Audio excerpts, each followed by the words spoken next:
Hello, Jim here, Newton here. Newton is an almost 2.5-year-old GoldenDoodle, came in for our residency training program. Really good boy, probably on the temperament personality scale. He's a little bit insecure about things, and one of the things that I like to say that our obedience does, especially with someone he loves, his pack, I believe it'll give him more confidence. It'll give him structure and boundaries that, although may exist, don't exist to the degree that he can feel comfortable in all situations. Obedience is so good for things like that. It addresses bad behaviors. It can help improve behaviors to the point that a dog can become more confident. He is not a highly motivated, treat-driven dog, so that means we have to give a lot of words, a lot of touch, a lot of praise and positive emotion, okay? We still provide the consequence, the tap of the leash when we need to do it, but on the same end, you know, he's pretty smart. We haven't had to provide a heavy correction. Probably taps about like that when I tell him the word N-O. Will get his attention and get him to focus on what's going to happen.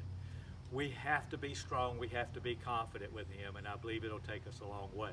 So I'm going to start working with him. Some days he likes treats, some days not. The first week he wouldn't even take treats. So that tells me that at home he's going to be a little more comfortable, that he'll be willing to take a treat as part of motivation. Remember, motivation is two forms in my life, in the leader of the pack or pack-driven life, is praise and consequence. Praise, we try to do words, touch, treat, toy, and positive emotion when we can together in the moment to communicate to him what we want. Consequence is typically a tap of the leash and a no. We really want to make sure that we do, along with our verbals, good boy and no, that we provide one of the other senses, because dogs don't communicate in this verbal language like we do, and we're trying to make sure he understands what we mean. Those physical touches, the treat, things along those lines help go a long way. Okay, I'll shut up now. Let's start working. Watch what I do, listen to my emotion. Maybe he'll take a treat from me, maybe he won't, it doesn't matter. I'm still going to expect him to do it, and I'm still going to try to praise him and make him upbeat. Hey man, let's go. Atta boy. So our let's go, and he walks on, atta boy, he walks on the loose leash with me. One of the things that he would do is pull from time to time, especially around other dogs or other people on walks. We pretty much have eliminated that. And how did we do it? We have him walk beside us. I don't want him walking in front. When he's walking in front, he's leading the walk. And with a dog that may be a little insecure, he's out there subject to whatever may happen. But when he's beside his leader, he knows his leader's got his back. So if he was to start to pull, all I would do is tap the leash. I would tell him no, tap, no. And when he came to me, let's go. Good boy. So just a tap, just like that. That's it. Consequence is not designed to intimidate, dominate, break his spirit, hurt him, or have him fear us. Let's go. Atta boy. You can do it. One of the things that I know we like to do at home is jog. So all we have to do is jog the same way, and we do the same thing if he starts to pull. Atta boy. Believe it or not, jogging and let's go are two different commands as far as the dog's concerned. So the first time you might start to run with your dog and he's walked perfectly with you, he may go back to doing what he did the last time. Just be ready and provide a tap in the moment. Sit. Good boy. That's a good boy. Sit means sit. When I ask him to sit, he needs to sit down right then. If he doesn't do it, I'm going to tap the leash and say, no, sit. Once I tell him to sit, he has to hold that sit until I release him, okay? I can walk around, I can do whatever I want to do, and he has to hold it. If he starts to get up, again, I'm going to tap the leash straight up. No, sit. Let's go. He can hold it, and that's, we're doing that to start to be able to teach off-leash one day, especially begin inside. Sit. Atta boy. Good boy. I think I'm going to sneak out a little treat right now. I'm going to try to have him do the come command for me. And the purpose of that COME command is for him to come to me and sit in front of me. This is on leash, okay? If he doesn't come to me, I'll tap the leash to me. If he does, He's got to sit. If he does, I'm going to give him a treat and praise him, okay? Good boy. Atta boy, in the moment. Good boy. It's okay. So today is one of those days he's not real crazy about working, but it doesn't matter. It's important that we ask him to work and try to be as upbeat as possible, and it will improve. So he came to me, he sat. That's what we want him to do, okay? Good boy. Great. And now I broke him. I don't know if you noticed, I stepped right back. Great. And he came right to me. I'm trying to help further enable the come command on leash and off leash by breaking him out of a command to come to me. I like to think I am subliminally teaching him I'm the center of the universe. Come to me. Things are always good here. Sit. Good boy. The next thing is down. Good. Now down is probably the hardest command he had to do. He was very resistant to it. Not being willing to take a treat in the beginning made it that much harder. That doesn't mean that we stepped up our consequence. We were very methodical, little taps, tap, tap, tap, tap, tap, atta boy. And the tap is, this is his head, just like this. No, no, no, down. Good boy. Okay, a lot of times with a dog, when they're resistant to down, that's the first thing they want to do after they learn. They're trying to show, okay, Mom, Dad, I understand what you want, I'm willing to do it for you. So he's done good, he can hold this. The other thing we do, stay.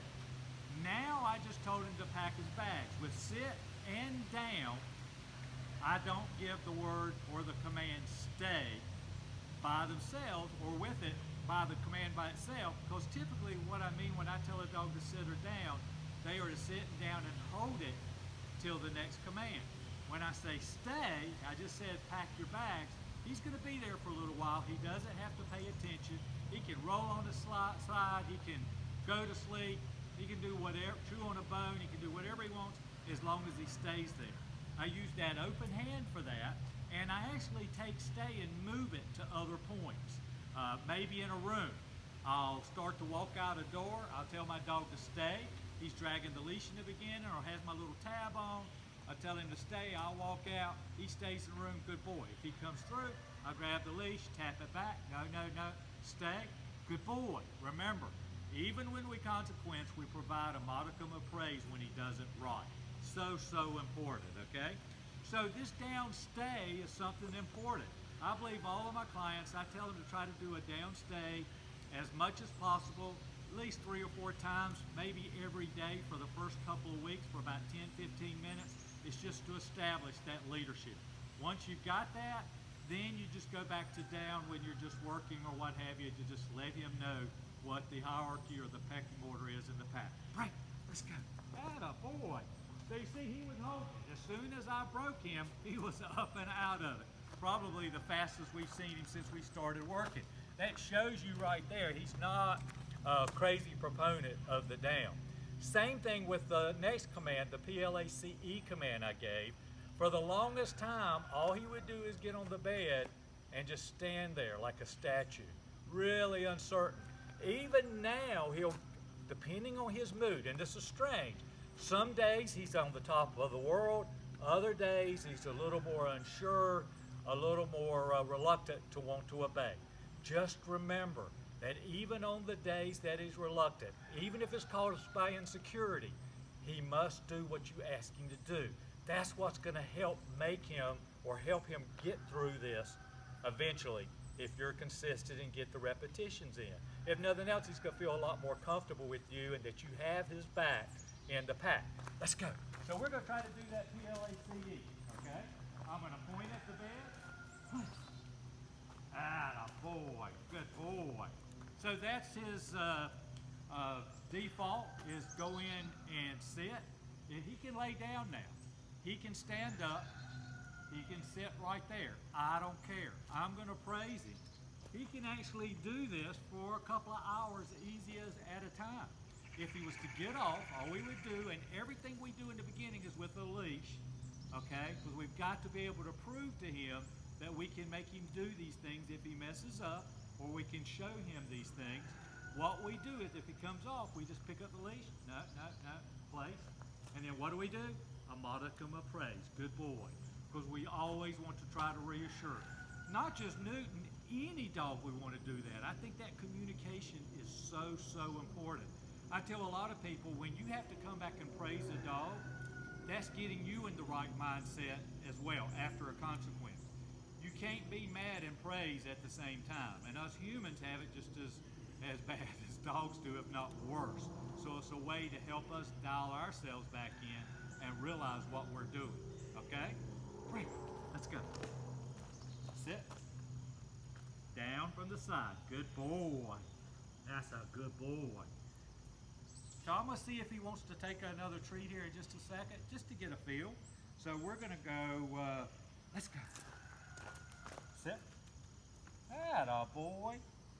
Ah, he took it. Atta boy. So I gave him the treat. I'm petting, loving. I guess you've seen some dogs on here that really gobble up the treat. He hadn't. Break.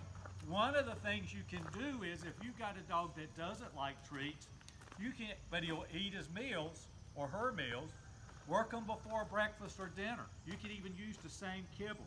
Notice how I'm moving around and what is he doing? Good boy, he's following me.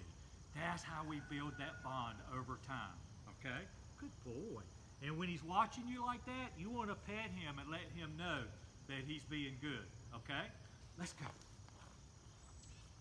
Another thing, some people allow their dogs on furniture. If we do, there's a perfect command for it. Also to even load up in vehicles. And again, it's the point like the PLACE, but here we go.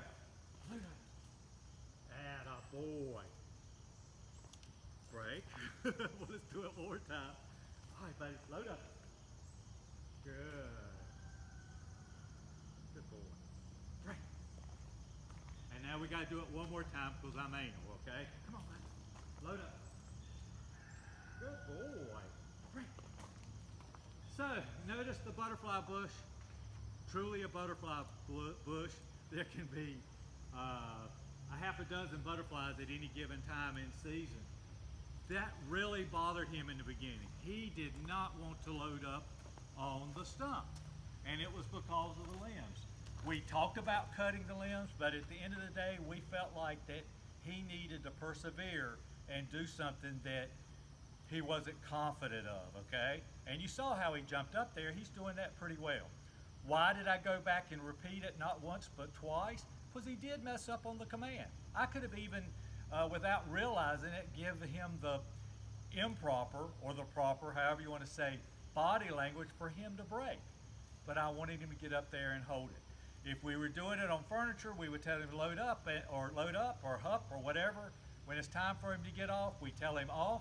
If he doesn't get off, it's no off. When I load up a dog in the car, I tell him load up, and I usually do the place command, okay?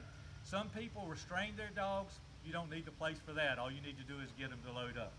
Let's go. Good boy. Probably the only thing that I can recall right now that we need to do is the heel command. Sit. Good boy. See how he's watching? That's a good boy. Yes, sir. And golly, since he's watching me, and since he's willing to take a treat right now, good boy, I'm willing to give it to him. Okay, there's nothing wrong with that. Now you notice how I always say to give a treat in the moment that he does something?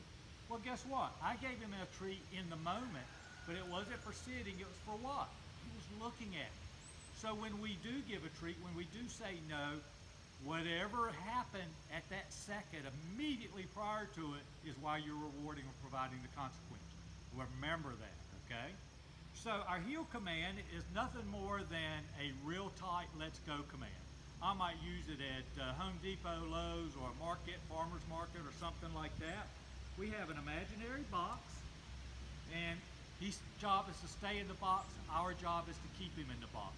So when we're going in a straight line, we stop, he should sit automatically. When I turn and step out of, I'm stepping him or removing away from the box for him, he's got to recognize it, because he can't read my mind, and get back into the box.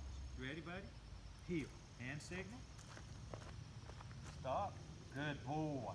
And then I can step off, and he holds the command. That's a good boy. Yes, sir. I like the way he's watching, believe it or not. That's good for him. Heel. We turn. He's in the box. Watch happen. I step away. See how he's coming back into the box? Good boy. Heel. And now I'll turn around. He's out of the box. I'll walk back and straighten back out. Good boy. Till he gets back in the box. Right. Now, a little slow there, okay? I'm gonna take that right now because I'd rather it be slow and work than not at all. Fight your temptation on a dog that might be a little insecure to get on them for being slow. Go back and try to motivate and encourage as much as you can to get them. And when they get it right, and when it's right, praise the heck out of him. Let him know that you're so happy with it, okay? I think he's done really good in the video. I was prepared for something else and he did it. The good thing about these videos, I think you see, we don't cut in the middle of the video except for one time in my recollection, and that was when UPS or somebody come up. I can't remember, but if you go back, you'll see it. But if he makes a mistake, or I make a mistake, we're gonna address it. Guess what? We had a little mistake back there on the load up. It happens. There's only been one perfect being to walk this earth, and it's not you or me or him. It's only been 10 days and 3 months. It's only been 3 months. We're still gonna make mistakes, but we try to learn from them and constantly grow. And when you grow together as a pack, it's your family. And you're gonna be part of his family, and he's gonna be a part of your family. And he's got to know that comfort and that structure. So praise all good, bite the consequence. If something happens once, it's going to happen again and again, positive or negative, praise or consequence. Only allow your emotion to dictate for the happy stuff, voice inflection if there's something you're not quite crazy about. I guess that's it. You know, my name is Jim Hodges, JimHodgesDogTraining.com, Facebook, Jim Hodges Dog Training. My number is 336-945-3232. My clients all know that I'm a phone call away. There's never a charge for a follow-up. And that's what I want to do. I care about you. I care about him. And I want things to be as good as they can be. Thank you so much, and God bless.